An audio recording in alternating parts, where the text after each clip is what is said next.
커뮤니케이션 위원회를 맡은 박건우 장로입니다. 오늘 재직 세미나 마지막 시간 코로나와 그리고 교회 그리고 우리의 커뮤니케이션에 대한 이야기를 여러분께 말씀드리고자 합니다. 세 가지 영역으로 말씀을 드리면서 2021년에 새롭게 생긴 커뮤니케이션 위원회가 있습니다. 이거 예전에 있었다가 없어졌다가 다시 생겼네. 그러시겠지만은 왜 이렇게 커뮤니케이션이 다시 생기게 됐는지 이런 것들에 대한 설명도 제가 좀 드리려고 합니다. 그래서 첫 번째로 우리나라에 퍼지고 있는 코로나의 종식이 얼마나 기다려야 될 것인지, 그동안에 교회는 어떤 준비를 해야 될 것인지, 그리고 그 사이에 우리의 소통은 어떤 방식으로 해야 될 것인지에 대한 이야기를 드리도록 하겠습니다. 김선도 장로님이 많이 코로나에 대해서 이야기를 하셨지만 저희들이 우리 제일 지금 관심사는 이거죠. 이제 언제 모이는 예배가 가능한가? 사실 2월 달 올해만 하더라도 몇 차례 모였다. 50명 모였다. 100명 모였다. 200명 모였다. 인제는 풀리는 거 아닌가 하다가 갑자기 또 못 하게 되고 이런 것들에 대한 것이 반복이 되면서 다들 이런 생각을 하게 되죠. '언제 모이는 예배가 가능한가?' 아마 이것은 코로나 바이러스에 대한 것이 종식이 되기까지는 아마 어려울 것 같습니다. 그 답을 드리기 어려울 것 같아요. 코로나 바이러스는 이미 들으셨겠지만 진짜 작은 바이러스입니다. 옆에 그림에 나왔듯이 코로나 그 미세먼지가 옆쪽에 인제 따랗게 있고 녹색으로 된 점이 코로나 바이러스 정도. 그러니까 미세먼지보다 매우 작기 때문에 우리가 기침을 콜록하게 되면 이게 많이 날아가요. 그리고 마스크를 쓰지 않으면 결국에는 그것이 날아가는 양이 엄청 많아지게 돼서 감염력이 세잖아요. 많은 사람을 감염시키게 됩니다. 많은 사람들이 인제 2020년도에는 잘 이분들을 관리만 하면 될 줄 알았어요. 그런데 1 년이 지났습니다. 1 년이 지나고 나서 무슨 얘기를 하냐면 최초 바이러스가 들어왔을 때 초기 대응만 잘하면 된다는 학파와 집단 면역이 생겨야지만이 이것이 종식된다는 학파, 두 학파로 나뉘었었는데 결국에는 집단 면역이 돼야 된다는 것으로 지금 현재 결론이 나가고 있습니다. 집단 면역이라는 게 뭐냐? 우리가 항체를 가져야 되거든요. 근데 실질적으로 지금 우리나라가 항체를 갖고 있는 인구는 매우 적습니다. 즉 면역력이 없는 나라예요. 그럼 면역력이 없는 나라가 면역력이 생기게 하려면 두 가지 방법입니다. 전체적으로 감염을 다 확산시켜서 많은 사람들이 걸리게 하고 그래서 결국엔 살아남은 사람들이 남아있는 나라를 만들든지 아니면 지금 현재 하고 있는 예방주사 즉 백신이 개발이 돼서 백신을 모두 다 맞아서 면역력이 증강된 나라를 만들든지 둘 중에 하나가 됩니다. 결국엔 첫 번째 스웨덴 같이 전체가 다 걸려서 살아남는 사람들만 남자 이런 것을 택했던 나라가 있었죠. 근데 여기 또한 많은 분들이 돌아가시면서 이러한 방식이 매우 위험하고 어떻게 보면 무식하다는 그러한 이야기를 듣게 되죠. 결국엔 백신을 개발하고 백신을 전 국민이 그리고 전 세계인이 다 맞아서 코로나 바이러스에 대한 예방력, 면역력이 생기는 그때가 아마 저희가 다시 모이는 예배가 가능하지 않을까 생각이 됩니다. 백신의 종류도 여러 가지가 있어서 두려워하시지만 종국에 가서는 들어온 백신이 우리 몸에서 백신에 대해서 백신이라는 게 이제 그 바이러스와 비슷한 것들이거든요. 그렇지만 우리 몸에 해를 적게 주는 여러 가지 방식으로 우리 몸에 주입이 되고 거기에 대한 항체가 생기고 항체가 생겨서 이 들어온 백신에 대한 항체가 인제 진짜 바이러스가 들어오게 됐을 때 그 항체들이 동원이 돼서 결국엔 바이러스를 죽이게 되는 그러한 힘을 갖게 되는 걸 면역력이라고 하는데, 이런 면역력을 갖게 될 백신이 우리나라에 언제 들어오며 전체 백신이 다 모든 사람이 접종되는 시기를 언제로 보느냐. 올해 2월 달에 국내에서 도입이 되고 아마 11월 정도에 접종을 완료할 목표를 갖고 있는 걸로 알고 있습니다. 결국엔 2021년은 지금과 같은 방식으로 사회적 거리를 두고 접촉을 줄이고 하는 지금 현재 방식대로 지내야 된다는 거죠. 2022년이 돼야 그래도 정상적 예배를 조금 생각할 수가 있고, 백신이 100%가 아니기 때문에, 그리고 이 바이러스의 특징이 그러니까 증상이 없이 퍼져나가는 것이 강력하기 때문에, 또 변종이라는 것이 생길 수 있기 때문에 2022년도 사실은 과학적으로 의학적으로 봤을 때는 제일 빠른 시기고, 아마 이러한 사회적 거리 두기를 해야 되는, 즉 5인 예배가 자꾸만 금지되는 상황은 2023년도 있을 것을 우리는 예상을 해야 됩니다. 앞으로 2년 이상은 우리는 지금과 같은 온라인상에서의 커뮤니케이션을 받아들여야 되는 그러한 상태에 와 있습니다. 그럼 그동안에 교회는 어떠한 대책을 세우고 어떤 반응을 했었는가 한번 보겠습니다. 이런 코로나가 생기면서 이제 저희 정릉교회는 2020년 코로나 대비 대비 TF팀이 형성되게 됐고, 그 TF팀을 구성으로 해서 예배를 언제 어떻게 시작하고 또 소모임을 몇 명 선에서 금지하거나 풀어주거나 이러한 것들을 계속적으로 2주 전에 결정해서 미리 공지를 해드렸습니다. 그런 것을 하면서 저희들은 새롭게 바뀌는 세대에 대한 준비를 하게 됐죠. 많은 사람들이 신천지 사건이 있었을 때 저기만 잡으면 된다고 생각했습니다. 그런데 저기만 잡으면 된다고 생각했던 것은 오산이었죠. 그 이후로 만나는 곳이 제일 많이 밀집해서 만나는 곳이 어딘가를 그다음부터 타깃으로 해서 이야기가 나오기 시작했는데, 가장 많이 나오는 얘기가 교회입니다. 가장 많은 사람들이 모이는 곳이죠. 그만큼 저희가 모이는 예배에 많이 힘써왔던 건 사실입니다. 근데 여기가 제일 위험하대요. 그래서 중간 슬라이드를 보면 교회가 사회에 대해서 미안합니다, 죄송합니다, 그리고 저희의 예배가 폐쇄되는 그러한 사건들이 매번 벌어집니다. 맨 오른쪽 슬라이드를 보면 신도 없는 예배. 이번에 홍구영신 예배 때 목사님이 이 자리에 4명뿐이 없습니다.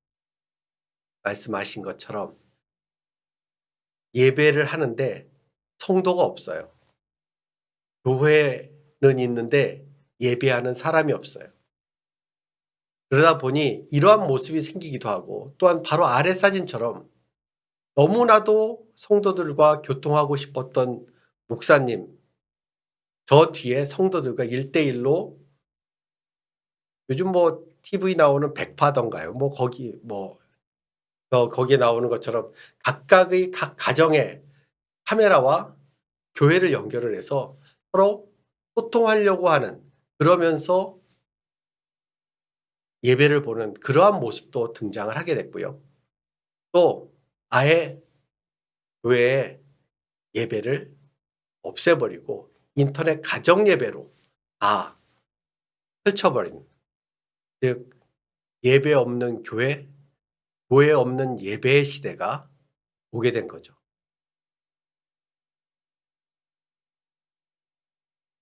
저런 여러 가지 상황들이 있으면서 그래도 저희들이 생각했던 건, 그럼에도 불구하고 우리는 같이 모여야 되고 하나가 되어야 된다는 생각은 다름이 없습니다. 저희들이 그러한 대응을 하기 위해서 타산지석으로 삼았던 여러 교회를 저희들이 그동안에 벤치마킹을 했고요. 그리고 저희들이 이전에 모이는 예배에 집중했었을 때 다소 좀 부족했던 것이라고 생각했던 소위 커뮤니케이션을 하는 데 있어서 지금같이 단지 모이는 것만 할 것이냐, 아니면 지금 우리가 세대가 바뀌면서 젊은 세대들이 좋아하는 소위 온라인이라는 그러한 매체를 얼마나 우리가 이용을 했었느냐를 봤을 때 저희 정동교회는 거의 이용한 적이 없었어요. 그리고 다른 교회의 모습을 딱 보면서 우리가 많이 뒤처져 있었구나라는 것을 알게 됐고, 그것을 다시 보충을 해야 되는 시점이 바로 이 시점이라는 것을 모두 다 인지하게 됐죠.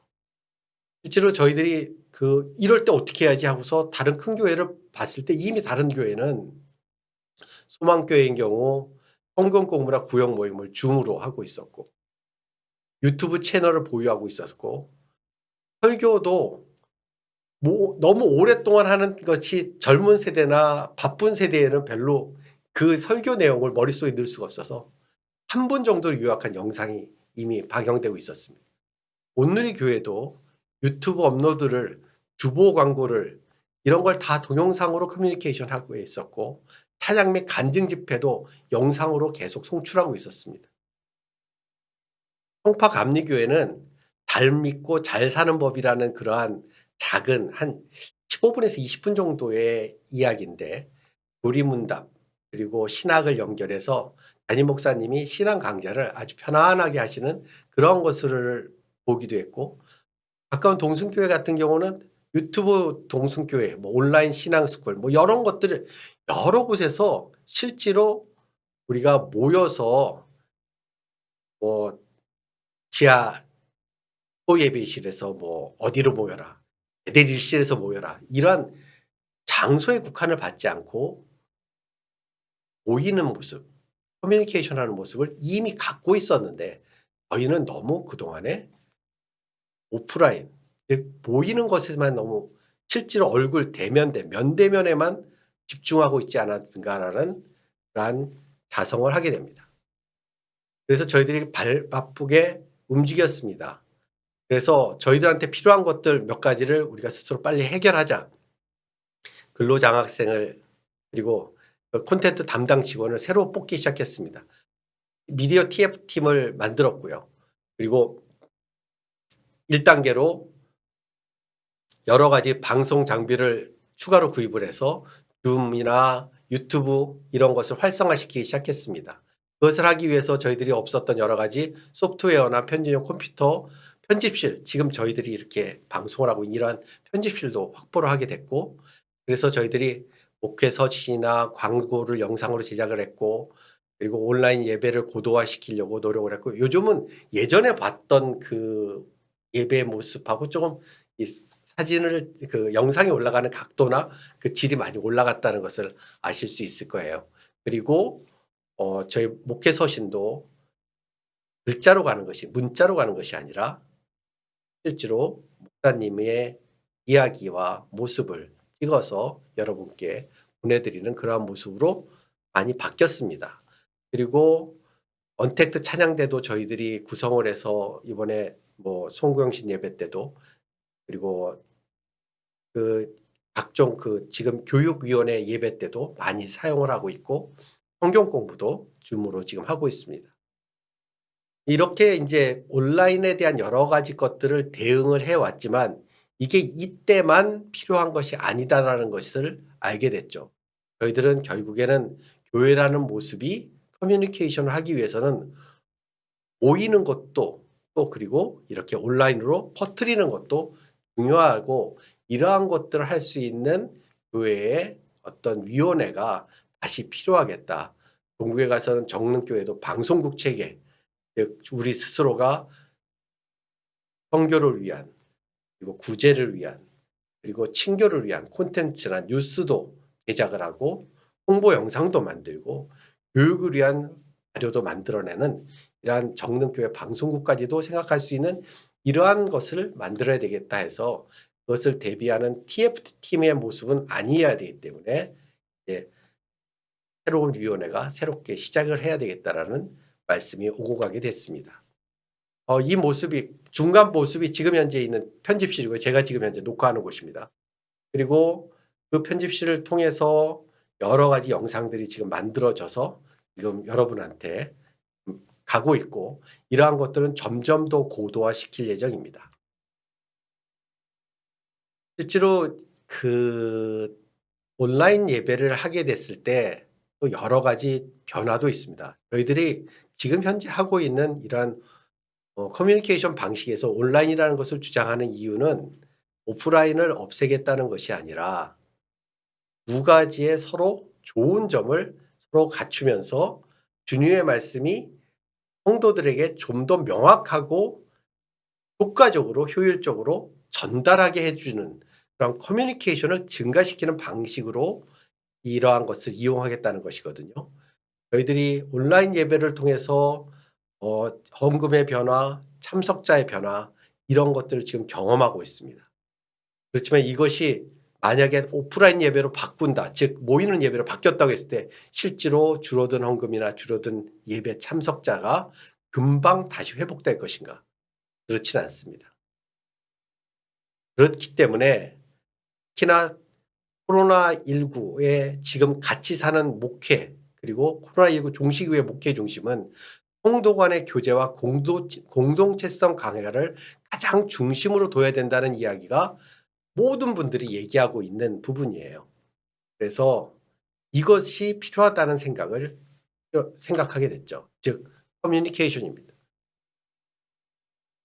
2020년 11월, 12월에 걸쳐서 당회에서는 커뮤니케이션 위원회가 필요하다는 이야기를 충분히 논의를 했고 또 결정을 다음과 같이 했습니다.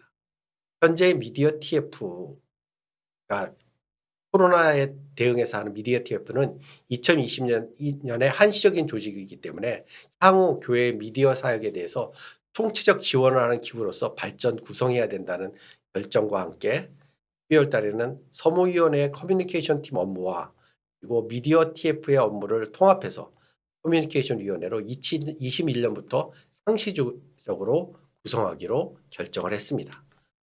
과연 그러면 커뮤니케이션 위원회가 해야 될 일이 무엇이냐는 거죠. 커뮤니케이션 위원회는 이렇게 온택트, 우리가 이제 뭐 여러 가지로 이제 온라인으로 서로 콘택을 해야 되는, 서로 접촉을 해야 되는 시기에 변화되는 환경에 빠르게 그리고 적절한 대처를 통해서 복음의 전진 기지로서의 사명을 충실히 수행하는 정릉교회.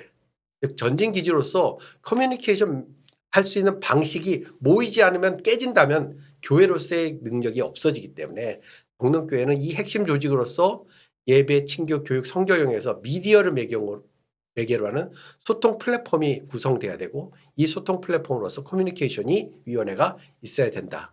그래서 미디어를 통한 사역, 온택트를 통한 사역, 출판물을 통한 사역, 교회 영상 및 음향 시스템에 대한 기획 및 자문, 미디어 콘텐츠 관리 및 운영을 할 수 있는 이러한 위원회가 있어야 되고 여기는 전문위원회이기 때문에 기획 및 기술 지원을 하게 되는 거고요.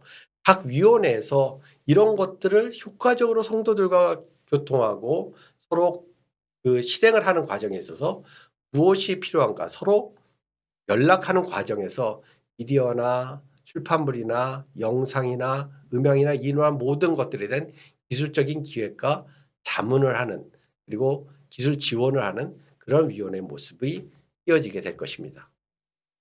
위원회 구성은 담당 목회자와 담당 장로가 있고 현행 미디어 TF를 하고 있었던 위원들과 가브리엘 편집장이 핵심으로 들어가 있고요. 그리고 위원회를 따로 구성하지 않았습니다. 각 위원회, 즉 예배위원회, 사회봉사위원회, 뭐 청년위원회 이런 각 위원회별로 위원들을 대표위원을 저희들한테 파견을 받아서 그쪽에서 하고 싶어하는 커뮤니케이션이 어떤 것인가를 이야기를 듣고 그것을 모여서 실행을 하는 그래서 때로는 전문가나 이런 분들도 필요하기 때문에 그런 분들까지 구성한 위원회로 하게 됐습니다. 커뮤니케이션은 제대로 생각한 것이 제대로 전달이 되고 그것을 받은 사람이 다시 그것을 전달한 사람한테 피드백을 줘야 되는 과정이 돼야 되거든요.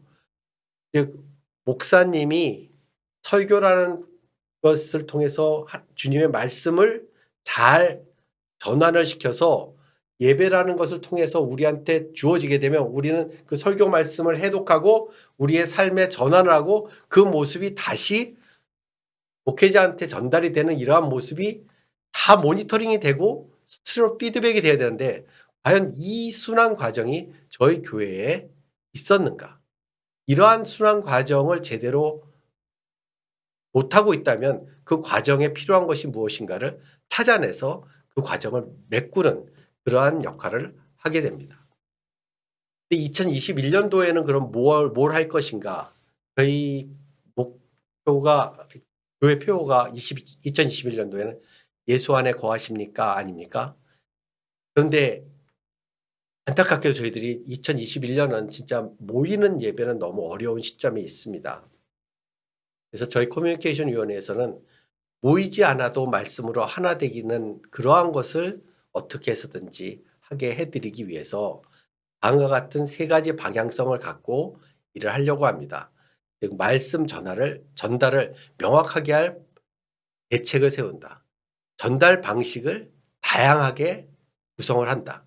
그리고 전달 방식이 다양했기 때문에 또 그것을 못 따라가는 분들이 계시거든요. 그 격차를 어떻게 해서 해소를 해보자. 그리고 들은 말씀에 대한 피드백을 적절하게 목회자에게 전달할 수 있는 그러한 방식의 방향성을 갖고 일을 해보자. 뭐 예를 든다면 저희가 말씀 그 목사님이 그 설교를 할 때 그 멀리서 보면 잘 안 보이잖아요. 그래서 이제 옆에 있는 빔 프로젝터를 보게 된다고요. 뿌옇죠. 잘 안 보입니다.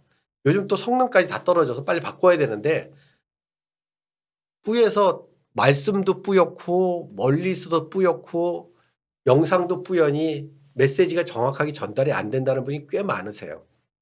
명확하게 전달하기 위해서 뭐 LCD 패널을 목사님 뒤로 위치를 시킨다든가 이런 것도 하나의 말씀을 전달하는 것을 명확하게 할 수 있는 하나의 방법이기 때문에 저희들은 커뮤니케이션 위원회에서 이것을 아주 적극적으로 좀 검토를 할 예정입니다. 그리고 전달 방식도 그런데요.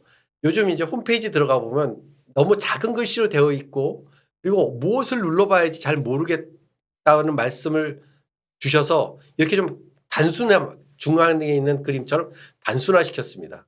그리고 저기를 클릭해 보면 그동안에 있었던 글자만의 이야기가 아니라 동영상이 많이 나오고 실제로 조금 더 살아있는 그렇지만 아직도 뒷 배경은 이제 옛날 홈페이지를 중점으로 하기 때문에 아직은 바꿔야 될 것이 많겠지만 그래도 저희들이 홈페이지를 제일 처음 들어가서 가장 쉽게 누르고 쉽게 접할 수 있게 만들었습니다.